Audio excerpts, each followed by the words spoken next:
on va passer la parole à Fabien Rouquette. On s'est connus par ailleurs, hein. Pas dans un autre siècle, mais sur la métropole lilloise. Alors maintenant, vous êtes chez Exotech, la licorne intralogistique dont toute la région Hauts-de-France est bien sûr ultra fière. Vous en êtes le directeur industriel. Vous pouvez nous raconter la success story en quelques mots d'Exotech? Oui, on peut se tutoyer, hein. Oui, on peut se tutoyer, excuse-moi. Ça fait bizarre.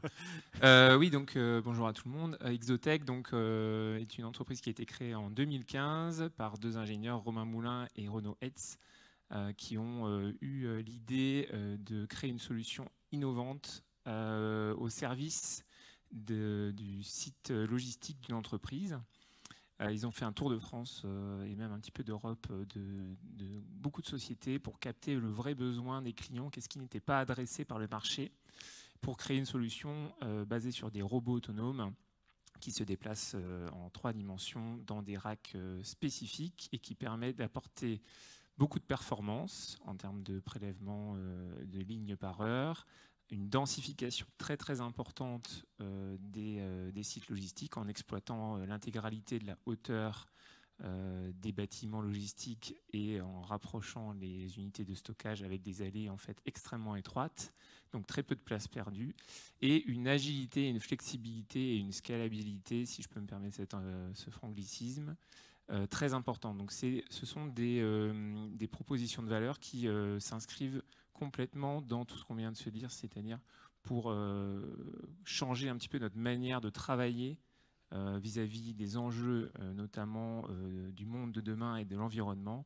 On se doit de découpler finalement tous nos besoins de processus logistiques, de les découpler de la main-d'œuvre. On ne peut pas continuer à faire grandir les équipes indéfiniment, comme le font encore certains logisticiens qui n'ont pas encore shifté. Et on doit aussi préparer l'avenir en mettant en place des solutions qui consomment moins d'énergie et qui permettent d'artificialiser moins les sols. Oui, donc il faut de plus en plus maximiser l'utilisation des espaces des entrepôts. Ça devient maintenant la priorité. Ce sont des outils industriels qu'il faut utiliser au max. Oui, en tout cas, c'est ce que beaucoup de dimensions. clients recherchent forcément.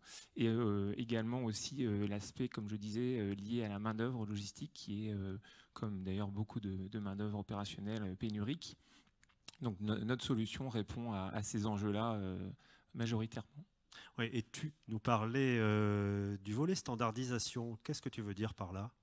Alors la standardisation, en fait, c'est un principe dans l'industrie qui est assez connu des grands industriels. Donc on l'a appliqué chez Exotech, c'est-à-dire que nos solutions sont des solutions qui sont conçues pour un use case précis, mais basé sur des produits standards. Donc le robot, il y a une seule sorte de robot, on les déploie et on les utilise et on les administre de manière à répondre aux besoins du client, mais on ne fabrique qu'un seul modèle de robot. Nos racks sont standards aussi, nos stations de travail, tout ça. Donc on est finalement sur une structure de création et de design d'un produit standard au service d'une solution qui est custom-made grâce finalement au software qui est la couche qui vient mettre en vie tous ces produits.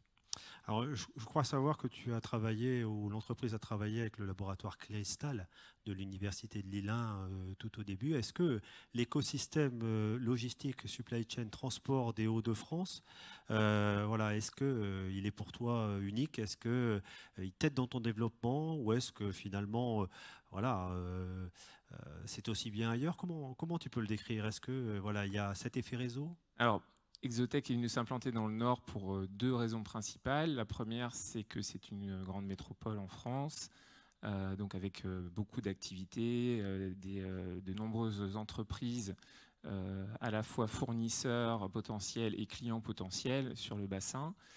C'est aussi au carrefour de l'Europe, avec des axes effectivement logistiques très très forts. Et c'est aussi relativement proche de Paris, qui reste quand même un centre de décision important en France. L'écosystème dans le Nord, effectivement, il est très très présent. Nous, on a aussi la possibilité de travailler avec des grands noms comme Decathlon, par exemple, dans la région, qui font partie de nos clients et pour lesquels on déploie un programme international de modernisation, d'automatisation de leur logistique.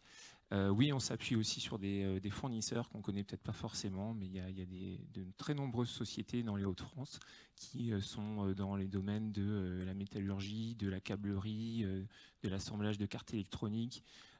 Et donc oui, c'est un tissu à la fois industriel et à la fois logistique très dense qui favorise effectivement le développement d'une entreprise comme la nôtre. D'accord. La dernière question, à l'international, maintenant, vous êtes présent dans plein d'endroits, hein. Oui, donc on est présent en fait sur le continent américain. Donc on a une base à Atlanta. On est présent sur le continent asiatique, donc au Japon, et en train de se déployer en Corée du Sud.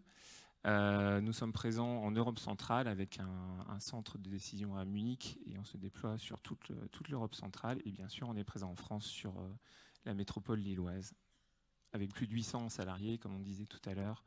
On a une centaine de sites opérationnels chez nos clients, dont une soixantaine en Europe. Bon, ben je vous remercie tous.